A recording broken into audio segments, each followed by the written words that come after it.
Dengar obrolan saya, mungkin saya ke Mas Rizky terlebih Ya. dahulu begitu ya, dengan satu sistem baru dari beberapa kementerian yang juga ikut andil ada di sana. Si Simbara ini begitu yang sudah berhasil juga di batubara, sekarang concern-nya menjadi ke timah dan juga nikel gitu. Ada concern khusus nggak yang bisa diperhatikan atau ingin menjadi masukan nih? Ini kalau untuk terkait Simbara, kami Kadin mendukung karena bagaimanapun ini kan kita bicara good corporate governance ya. Semua perusahaan ini bisa menerapkan kondisi seperti itu.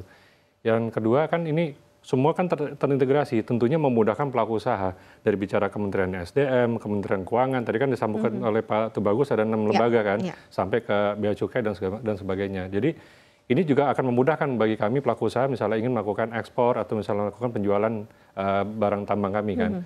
Hanya memang yang perlu adalah kita lebih melakukan focusing itu adalah kan ini untuk menghindari terjadinya penambangan tanpa izin, peti atau illegal mining.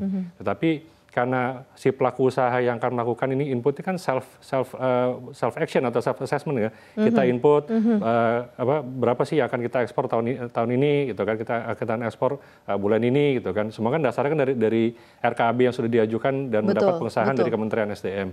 Nah tentunya kan itu yang menjadi acuan ya. Hanya sekarang yang mungkin perlu kita cermati itu adalah bagaimana memastikan dari origin dari si barang ini. Ya, bagaimana apakah betul memang ditambang dari tambang si pelaku usaha atau malah mungkin dari sebelahnya. Oh, oke. Ya kan? Oh, dalam input itu bisa ya, tidak misalnya mengelola tambang A yang dimasukin tambang B atau Z begitu ya? Kemungkinan itu ada. Kemungkinan itu ada. Makanya menurut saya, mungkin ini menurut kami ya dari Kadin, perlu adanya pengawasan yang lebih melekat dari misalnya Kementerian SDM dalam hal ini Dirjen Minerba, ya kan? Bagaimana memastikan para pelaku usaha pertambangan ini memang mereka melakukan sesuai dengan aturan yang ada gitu kan? Karena kalau enggak, ini bagus sih kita bisa memonitor kan, pemerintah dalam hal ini memonitor, oke, si PTX akan melakukan ekspor, let's say misalnya 1 juta ton gitu kan. Tapi dilihat oke di RKAB-nya juga sudah disetujui bisa melakukan ekspor tersebut gitu kan. Nah, nanti kan semua kan di tracking semua tuh ya kan, mulai dari MOMS-nya, dari MODI-nya, dari MOMI dan segala macam ya kan, sampai nanti ada laporan hasil verifikasi dan ya seterusnya lah gitu kan. Itu kan bagus, dalam satu sisi negara pun juga bisa mengawasi bahwa oke, si pelaku usaha ini memang taat akan aturan, membayar royaltinya gitu kan, atau memang ada piutang kepada negara itu yang hutang kepada negara bisa dilakukan sebelum melakukan penjualan, ini kan bagus gitu kan. Kami mendukung itu karena bisa mendorong penerimaan negara lebih baik lagi nantinya ke depan. Kan? Itu kan kami mendukung. Hanya mungkin pengawasannya ini yang mungkin lebih diperketat. Oke. Untuk good mining practice ya jelas gitu ya, itu didukung ya.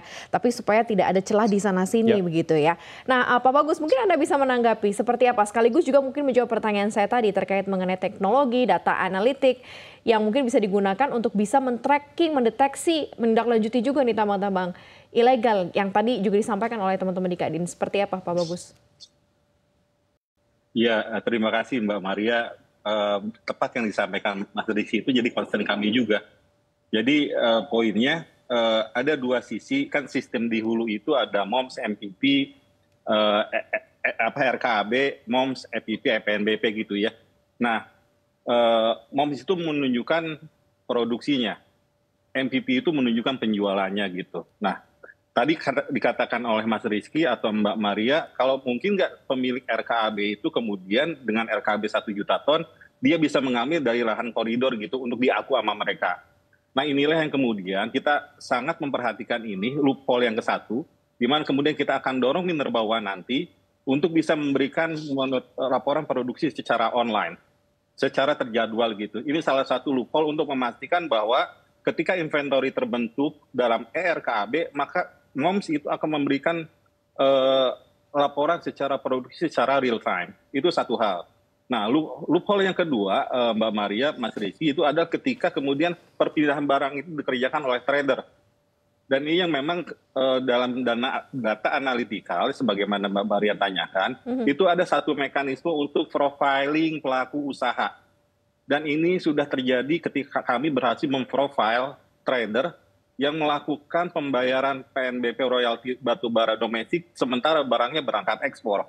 Yang tadi dibilang itu, dari profiling resiko. kalau untuk trader kami di sistem data analytical itu bisa mengidentifikasi dan melihat. Jadi sistem ini bisa memprofile semua pelaku usaha yang bergerak dalam pergerakan perpindahan komoditas minerba di Indonesia.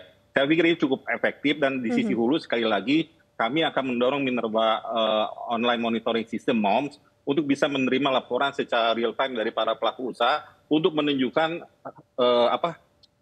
perkembangan dari produksi atas basis inventory di RKAB. Itu akan kami, karena sekali lagi Mbak Maria, Mas Rizky, Simbara ini growing sistemnya. Kami terus akan bekerja untuk memastikan ini berjalan secara sustain dan baik gitu. Demikian Mbak Maria.